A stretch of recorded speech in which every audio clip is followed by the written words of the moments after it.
Dans le cœur de la Mongolie intérieure, la Chine fait un pas de géant dans l'industrie minière en produisant son premier baril d'uranium sans aucune extraction physique.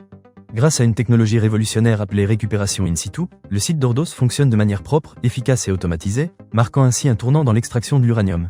Ce projet colossal, nommé National Uranium numéro 1, est le fruit d'une stratégie chinoise visionnaire visant à garantir son autonomie en matière première nucléaire.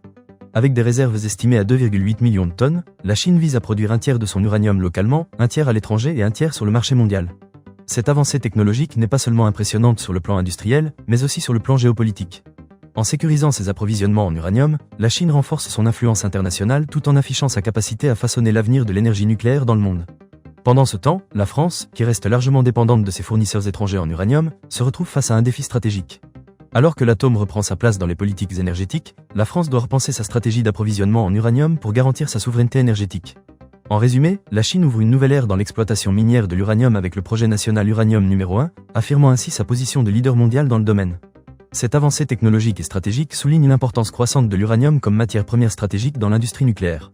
Alors que la Chine creuse l'écart avec sa technologie avant-gardiste, le reste du monde doit s'adapter à cette nouvelle donne pour assurer un avenir énergétique stable et durable.